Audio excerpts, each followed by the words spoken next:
مرحبا بكم مشاهدينا الكرام في هذه النشرة المفصلة. أهلا وسهلا بكم ونتمنى أن تكونوا في أتم الصحة والعافية. نشرة اليوم تحمل خبرا مهما ينتظره جميع المغاربة ويتعلق بموعد أول أيام شهر رمضان بالمغرب لعام 2026 موافق ل 1447 هجرية. لكن قبل الخوض في التفاصيل لا تنسوا الإعجاب بالفيديو والاشتراك في القناة ليصلكم كل جديد، خاصة الأخبار الرسمية والمستجدات الدينية الهامة.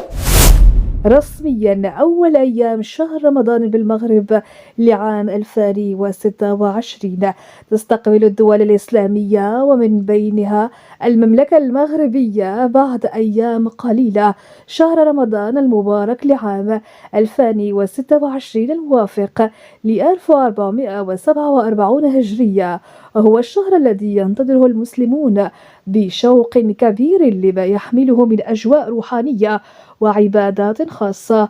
وكما جرت العادة في كل سنة يتجدد السؤال الأبرز مع اقتراب هذا الشهر الفضيل: متى يبدأ شهر رمضان بالمغرب؟ ومتى يتم تحري رؤية هلال شهر رمضان؟ تعلن وزارة الأوقاف والشؤون الإسلامية بالمغرب بشكل رسمي عن موعد مراقبة الهلال وكذا تحديد بداية شهر رمضان، وذلك عبر بلاغ رسمي يتم بثه بعد عملية الرصد. وتعتمد المملكة المغربية في هذا الشأن على الرؤية الشرعية بالعين المجردة من خلال شبكة واسعة من المراقبين المنتشرين بمختلف مناطق البلاد، وتختلف طرق ومناهج مراقبة الأهلة من دولة إلى أخرى، وهو ما يؤدي في بعض الأحيان إلى اختلاف في تحديد بداية الشهور القمرية بما فيها شهر رمضان، غير أن المغرب يتميز بمنهج خاص ودقيق في هذا المجال، وهو ما يمنح قراراته مصداقية عالية. وفقا للتوقعات الفلكية المتداولة فمن المنتظر أن يتم تحري هلال شهر رمضان يوم الثلاثاء 17 فبراير 2026، وذلك بعد غروب الشمس. وفي حال ثبوت رؤية الهلال فإن يوم الأربعاء 18 فبراير 2026 سيكون هو غرة شهر رمضان المبارك بالمغرب. أما في حال تعذرت رؤية الهلال فسيستكمل شهر شعبان 30 يوما ويكون رمضان في اليوم الموالي. تعد المملكة المغربية من بين أدق وأوثق الدول في العالم في مجال مراقبة الأهلة، بل لم يسجل عبر عقود طويلة أن أخطأ المغرب في رصد الهلال، ويعتمد المغرب على الرؤية البصرية المباشرة.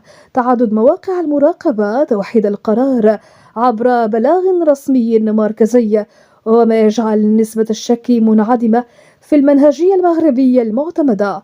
يبقى الإعلان الرسمي عن أول أيام شهر رمضان من اختصاص وزارة الأوقاف والشؤون الإسلامية، ويتم بعد تحري الهلال مساء يوم 17 من فبراير 2026، وعليه ينصح المواطنون بانتظار البلاغ الرسمي وعدم الاعتماد على التوقعات فقط.